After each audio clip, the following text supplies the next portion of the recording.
Oke, Foodpreneur Indonesia, ketemu lagi dengan saya Rifki bersama narasumber kece, milenial, oke banget lah ya, dan brandnya pun oke banget sampai sekarang. Oke, kita give applause to Mbak Stephanie Kurniadi. Halo semuanya. Mbak. Ya, halo Mas Rifki. Mbak, kita membahas yang satu lagi nih ya, tentang outlet. Ya. Saya ingin membahas nih, membangun outlet, bagaimana membangun outlet tapi dari perspektif brandingnya ya. Karena yang saya tahu nih ya, saya dengar-dengar dari kiri kanan kalau seluruh warung abnormal ini didesainnya oleh Mbak Stephanie, betul? Saya sendiri tentu saja enggak, karena banyak gitu ya. Jadi kita ada timnya untuk mendesain outlet kita. Oke, jadi ada timnya. Ya. Sekarang tuh warung abnormal ada berapa? 89 sampai hari ini. Ya. Tapi semua idenya tuh dari Mbak Stephanie, dekorasinya.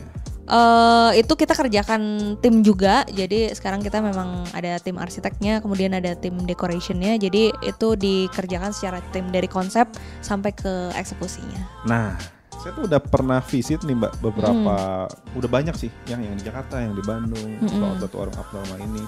Saya penasaran nih, step-step dalam mendesain outlet ini ya. Ini tuh seperti apa sih, ribet atau enggak, atau apa aja sih yang harus kita lakukan di awal? Ya, oke. Sebetulnya kalau kita berbisnis kuliner itu sekarang channelnya bisa macam-macam ya. Jadi yang disebut dengan outlet tuh bisa online, bisa offline. Tapi mungkin yang sekarang kita bahas tuh yang spesifik offline ya. Jadi itu artinya bisnis kuliner kita tuh punya fisik outletnya. Fisik outlet ini juga bentuknya macam-macam. Ada yang misalnya berupa restoran ya, atau kafe lah. Misalnya stand alone gitu ya. Jadi dia berdiri sendiri, punya lahan parkir sendiri. Ada yang tipenya seperti itu. Ada juga misalnya fisik outlet yang bentuknya bergabung dengan bisnis kuliner lain gitu ya. Misalnya ada di food court, atau ada di dalam mall, atau misalnya juga berupa booth gitu ya, atau island, baik itu di dalam mall atau misalnya di depan Indomaret, atau misalnya di depan komplek aktivitas tertentu. Jadi outlet itu sendiri bentuknya macam-macam. Nah, tahapannya sebetulnya mirip-mirip antara satu bentuk dengan yang lain. Nah, tahapan untuk mendesain outlet itu selalu saya sarankan itu berangkat dari konsep bisnis kita dulu gitu. Jadi nah, ini juga kadang-kadang jadi jebakan nih buat teman-teman foodpreneur yang misalnya baru mau mulai.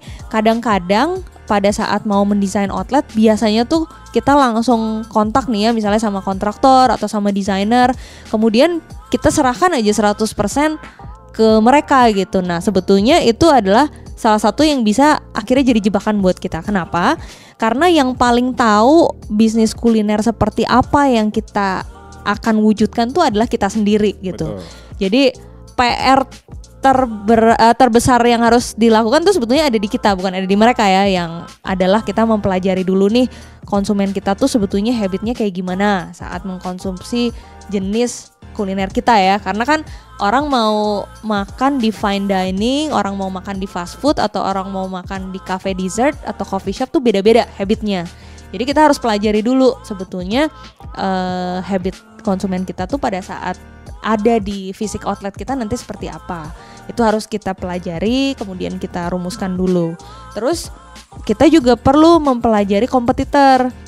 Karena salah satu penentu nanti pada akhirnya konsumen ini melakukan decision making, dia akan membandingkan pastinya antara fisik outlet kita dengan fisik outlet kompetitor kita. Jadi kita harus kerjain dulu nih PR utama sebelum mendesain, yaitu kita ngelis kompetitor-kompetitor kita, benchmark kita tuh bentuk fisik outletnya seperti apa sih gitu. Jadi setelah kita tahu preferensi konsumen, kita tahu komparasi dengan kompetitor, baru kita merumuskan atau membrief si vendor ataupun desainer ataupun kontraktor kita supaya apa yang mereka buat ini memang sesuai dengan rencana atau strategi bisnis yang mau kita susun. Jangan sampai mereka mendesain tanpa informasi, tanpa data. Akhirnya saya juga sering lihat ya beberapa kasus di lapangan, ada nggak nyambung nih antara si desain tempat sama si konsep bisnis itu sendiri. Jadi tahapannya itu kita harus pelajari dulu, baru kita masuk ke desain itu sendiri gitu. Oke, nah kalau misalnya berbicara tentang membangun outlet, sangat 11-12 itu dengan biaya. Nah, ini tuh yang sering sangat dipermasalahkan oleh UMKM ya pada dasarnya. Karena kalau kita lihat nih di brandnya Warung Abnormal, atau saya pernah juga nih beli di Ayam Bersih Berkah deh. Ya. Ngelihat kitchennya aja itu udah stainless semua. Ya. Kan? Saya udah mikir, wah ini budgetnya masih gede nih bikin restoran kayak gini ya kan. Nah, tapi pertanyaan kita tuh seperti ini. Perlu nggak Mbak Steph mengeluarkan budget besar untuk membangun sebuah outlet, tapi ini kan masih di dalam hal desain interiornya aja. Oke. Nah, itu perlu nggak ya?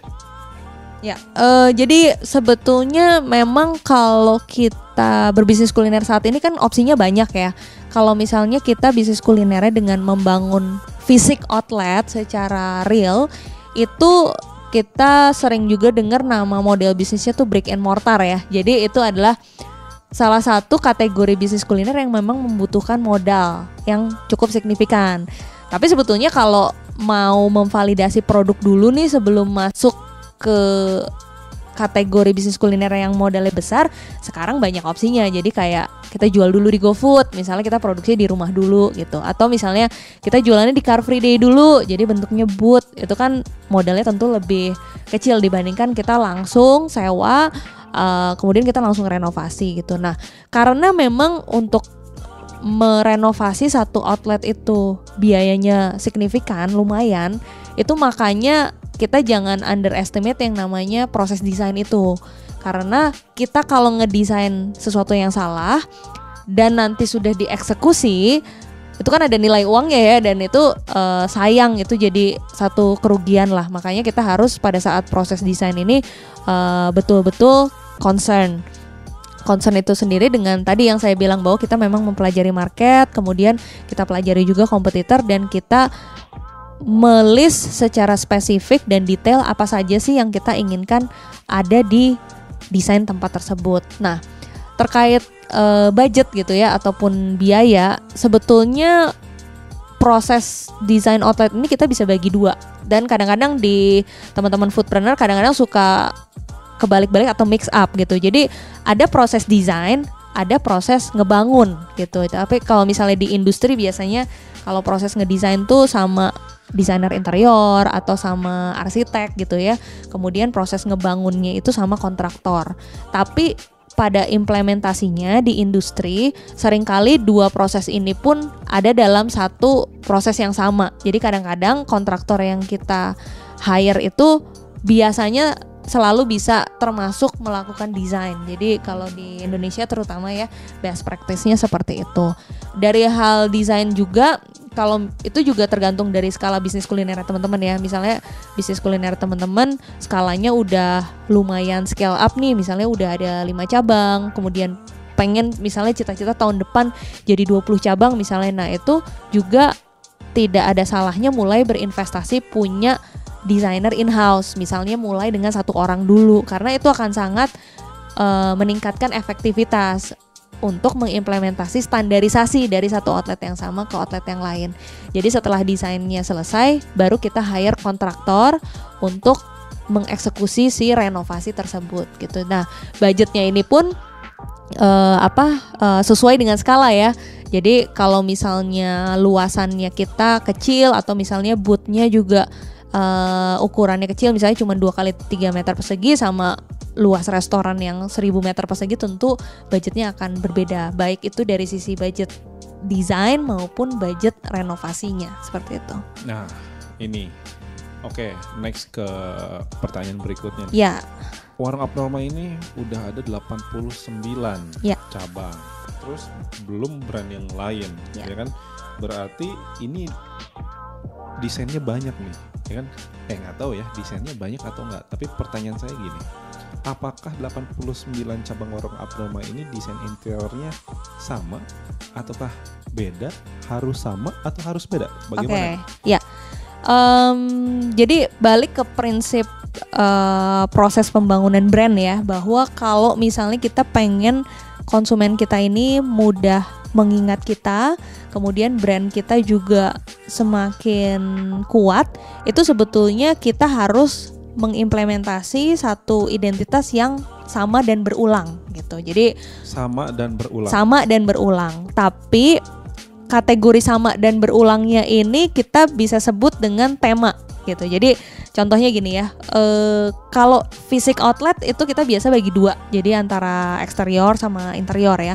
Nah kalau eksterior itu keseragamannya itu jauh lebih signifikan, harus sama. Jadi misalnya dari waktu pertama kali kita launch di tahun 2014 sampai sekarang itu untuk contoh case-nya misalnya brand Abnormal itu bisa jadi kita punya 1 sampai 2 seri saja. Jadi seri itu maksudnya dari tahun 2014 sampai 2015 kita punya satu tipe, kemudian kita melakukan improvement dari tahun 2015 sampai 2017 kita punya satu tipe lagi. Jadi desain pun boleh berubah karena memang kita harus selalu melakukan improvement kan.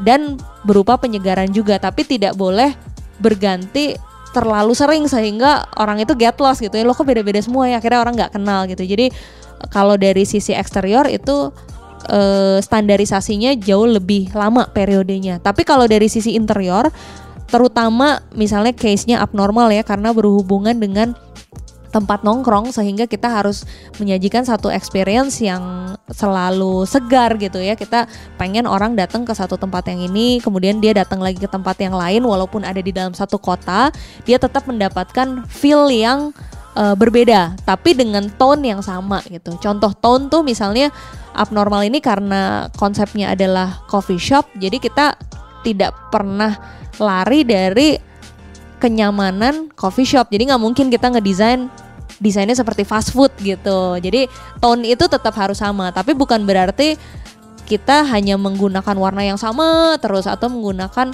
elemen bata yang sama terus. Jadi kita boleh mengkombinasikan berbagai warna, berbagai elemen selama itu masih ada dalam satu tema besar yang sama. Jadi kira-kira itu ya koridor antara harus sama dan boleh berbeda seperti itu. Selama kita masih menggunakan satu tematik yang sama.